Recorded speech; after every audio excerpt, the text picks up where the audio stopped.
straight to the top story this hour. Leaders of Russia, Iran and Turkey are meeting in Iran's capital Tehran to reach a last-minute deal to avoid a potential bloodbath in the rebel-held province of Idlib. And leaders are addressing the media right now. Let's cut across live and listen in. Sensitive juncture, safeguarding these efforts which have been result of sacrifice is very important. We also reaffirm our resolve to continue these efforts. The press, the media, as you're aware, from the second summit which was held in April 2018, we have seen many developments not in the region but also in the world. I think all these developments cover these developments in every dimension. As Syria, we have told that failure to contain Syrian army will have catastrophic consequences. We have said that invading Idlib will have catastrophic consequences. As you know, we have set up 12 observation points in Syria. So in order to continue restoring peace, we have adopted a very important responsibility in this, protecting the civilians of this region, separating the ranks of terrorists from each other, and also keeping the status quo in Idlib is of crucial importance because Idlib is the same as the entire Syria. I think the wrong step that have been taken will have any wrong steps in this regard will have far-reaching negative consequences in every part of the region. Implementing dangerous measures that puts the lives of civilians at risk and hold them will only pour oil in the fire of terrorism from the very outset of the world. We have always tried to stop the terrorism. We have opened our arms without any discrimination to our brothers and sisters. Like yesterday, we don't want to see a drop of oil shed from an Syrian people. We don't want to see intensification of problem for Idlib government as they have been dealing with it. This has made this very important for us. The issue of Idlib.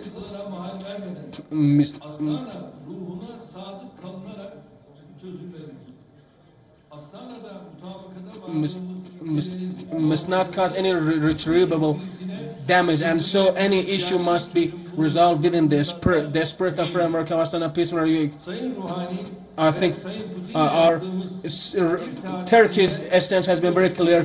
We have had discussions and consultation with Mr. Ruhan, and we shared our consultation preserving the fundamentals of Astana peace process for achieving a sustainable diplomatic solution is very important as we reach agreement in Astana process that under the pretext of the terrorism we must not adopt rash decision.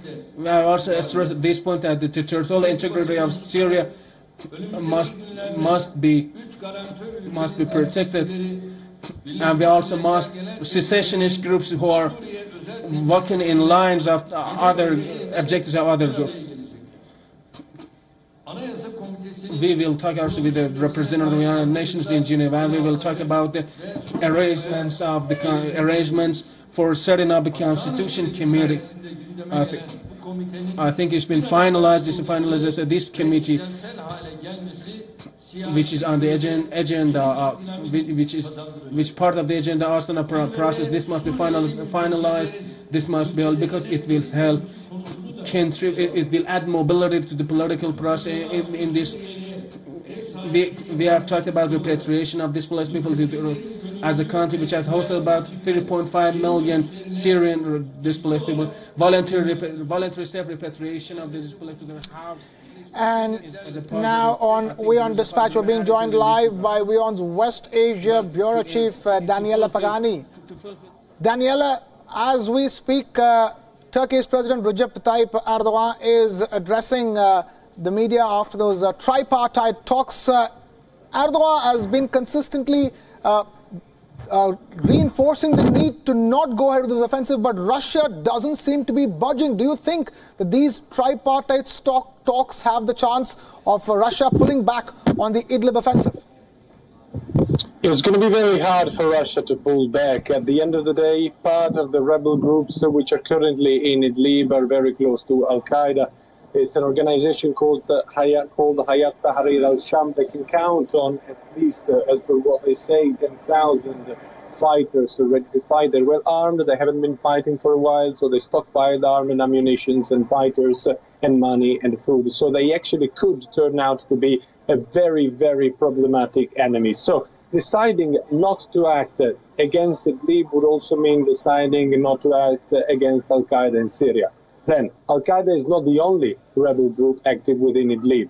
Many other rebel groups are in constant touch with Turkey, and Turkey exercises quite a big influence on them. This is why President Recep Tayyip Erdogan said it is better not to attack massively the region of Idlib, the entire region of Idlib, but maybe adopt a more, so to say, phased approach in order to divide clearly areas which are currently under control of terrorist organization and areas which are currently under control of anti-Assad opposition, which could eventually be part of a comprehensive deal. So this is the conundrum.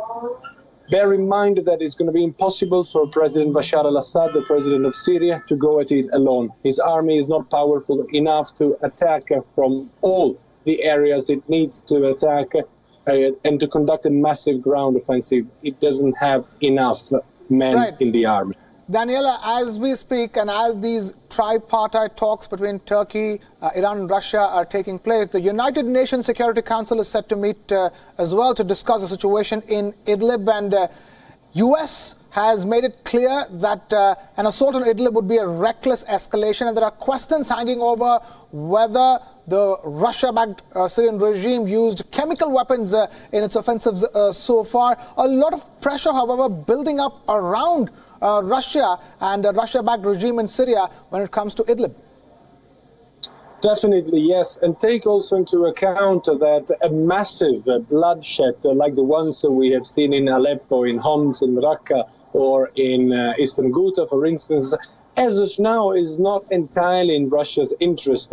Yes, it is true that President Bashar al-Assad and Russia needed to end this war. And in order to end the war, you need to reconquer 100% of the territories. So Idlib is definitely on the line of fire, one way or the other. But reconquering the last part, which is held by the rebels through a civilian massacre, would not help the Syrian government to reestablish its international credibility and its international acceptance. There will be diplomatical move, very important diplomatical move against them, perhaps sanctions, perhaps a trade war, perhaps political isolation. And this is not in Russia's interest. It's in no one's interest to see the main ally being blocked and isolated in a corner. WION's West Asia Bureau Chief Daniela Pagani joining us live from Amman in Jordan. Thank you, Daniela. Shifting focus to the United Kingdom now, where the country's flagship carrier, British Airways, has been hit by another embarrassing data breach. In a massive data theft, transaction details of more than 380,000 customers have been stolen. British Airways officials revealed that hackers targeted people using their website and mobile application for bookings between the 21st of August and the 5th of September. The information stolen included details such as customer names, email addresses, home addresses and payment card informations. Officials insisted that passport details of customers were safe and not accessed by the hackers. The company's chairman and chief executive, Alex Cruz, said, and I quote, "We are deeply sorry for the disruption that this criminal activity has caused. We take the protection of our customers' data very seriously," unquote. And now we have Oli Bharat, WION correspondent, joining us live from London for the latest on that front. Oli, talk to us. You have this situation that has hit British Airways just a couple of months after many short-haul flights were cancelled due to a technical glitch.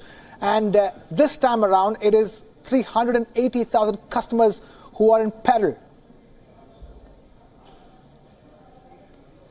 That's exactly right. Not the first time in recent history we've seen British Airways having problems with their IT systems or customer relations in some way. This is on a huge scale, though, with, as you say, 380,000 transactions potentially compromised, with those details of customers being made available to hackers as part of the attack that they carried out. Now, British Airways are insisting, as you say, that no passport details will have been compromised.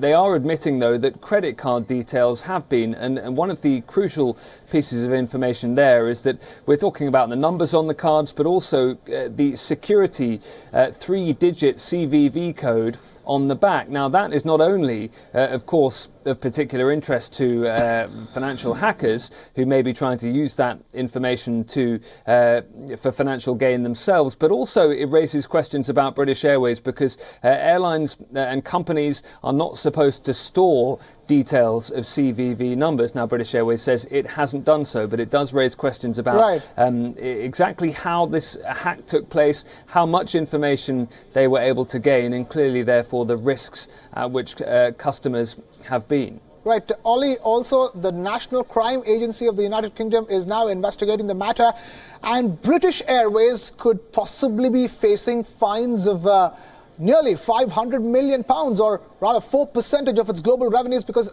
those are the fines that are levied on data breaches under the new Data Regulations Act in the European Union.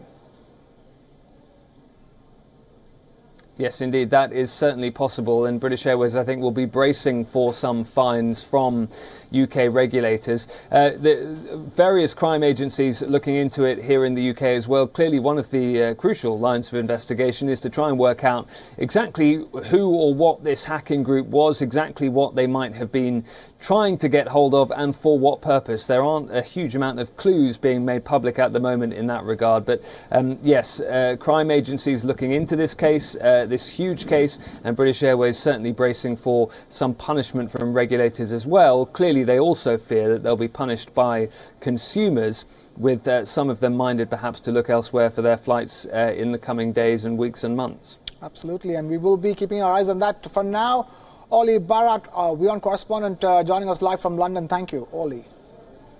Your face could soon be your boarding pass at an airport. Yes, you may also no longer need ID cards, ticket printouts, scanned copies, and the like to enter an airport. Take a look at these visuals coming in from Washington's Dallas International Airport. This is a new facial recognition system that has been unveiled for international travelers at this airport. The new system will eventually replace boarding passes with facial scans. Now, instead of pulling out their passports and handing over a boarding pass, travelers will instead have their faces scanned. That photograph, shot by an iPad mounted on a stand, will then be matched with a collection of photos maintained by the US Customs and Border Protection Agency. If the photos from the passports and visa applications match the one taken at the gate, the traveler will be cleared for boarding. If you could step here in front of the camera for me. The States. We are in our 9th consecutive year of 4 to 5% growth in international air travel into and out of the United States.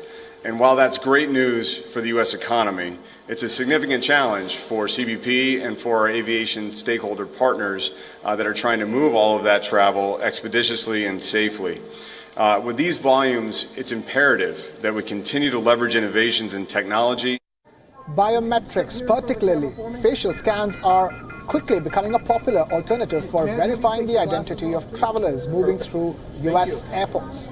Dallas, which developed the technology in-house, is one of the several airports using scans in the hope of speeding up the exit and entry process. But civil liberties groups and privacy advocates fear that the technology is too intrusive and could be misused if it falls into the hands of the wrong people. The technology is already being used by 2 international carriers at Dallas Airport, SAS and Air France KLM, on Thursday. Airport officials hosted a demonstration of the technology on flights bound for Copenhagen and Amsterdam. May I have you take your glasses off, please? Perfect. Thank you. After 19 passengers aboard an Emirates flight took ill Now, 2 American Airlines planes landed at the Philadelphia International Airport carrying multiple passengers experiencing flu-like symptoms. One of the international flights flew in from Paris and the other from Munich. 12 passengers were reported to have been sick on the planes, but all passengers, totaling about 250 plus crew, were removed for medical review. The 12 passengers reported sore throat and cough, but no symptoms for fever. No one on either of the planes was quarantined.